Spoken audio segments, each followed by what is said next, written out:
This story is about 12 years old. I told it to one of my coworkers yesterday, and he said I should share it to Reddit. Today he again nudged me, so here we are having drinks before the 4-day weekend and my writing is complete. So first time here, and hi y'all. Sorry if there are typos. In college, I met the woman who I thought was my one. We dated for about 2 years and had a big-ass wedding after a 10-month engagement. Her family was pretty well-to-do in a small southern town. We were both continuing our educations and I was also working to support us.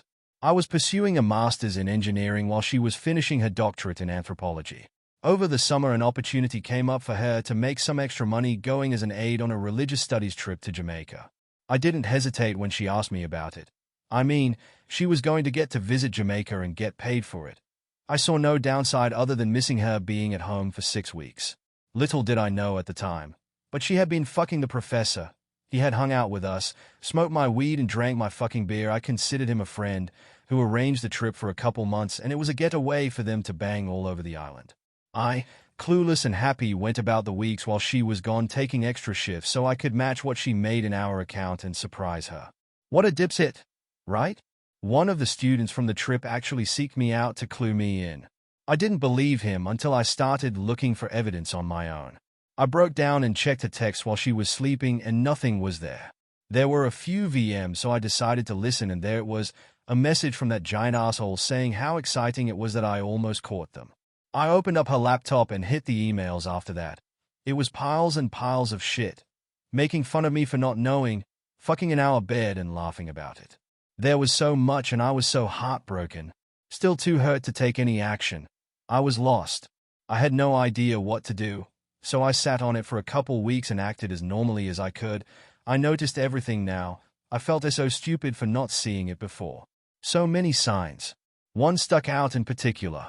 I noticed that our stash of homemade weed lube, if you've never tried it, I highly recommend giving it a go, was going down even though we weren't having sex. It was obvious they were also using the fruits of my labor to get off more effectively. This really pissed me off. Like unreasonably so, Hulk fucking mad. It finally all hit me. I was a goddamn joke to these assholes and they were using the lube I made and fucking in my bed.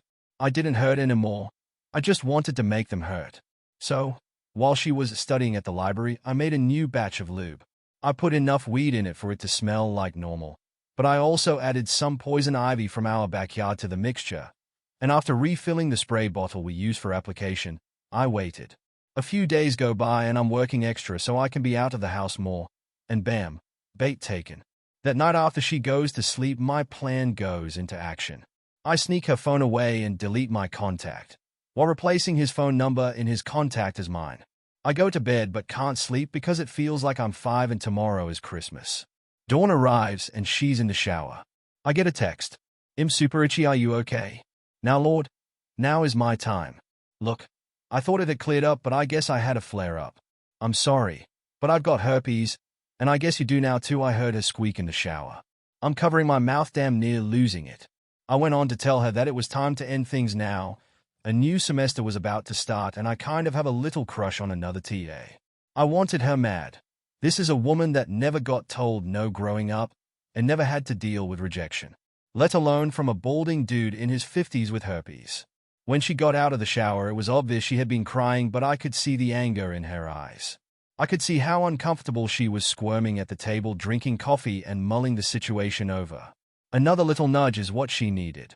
The reply she got to her pages and pages of anger and sadness was, "Thanks for the good times, but can you keep this a secret between us? I don't want to ruin my chances with anyone else." She's flush with anger now, just seething. She gathered her keys and headed out the door without even saying goodbye. I knew where she was going. I booted up her laptop and set it to reformat, deleting her dissertation and any notes pertaining to it before following her to campus. I parked a few lots over and rush over to his office where I find her screaming at him for giving her herpes. There's lots of people there. Professors, aides, students, other faculty. I'm dying. He is beyond embarrassed and confused as fuck. She is ugly, crying in front of her peers. I'm in heaven. I didn't even care that people were going to think I had herpes too. The fallout was apocalyptic in their department. He lost his job due to code of conduct at the university. We got divorced the following year. State law was we had to be separated for 1 full year before being granted a divorce. I got to keep most of the assets, primarily savings, and not a ton, but I worked for it. She never finished her doctorate and went on to be a perpetually pregnant housewife that sells Herbalife on Facebook, and he teaches high school now. It took a few years for it all to unfold, but watching it was glorious.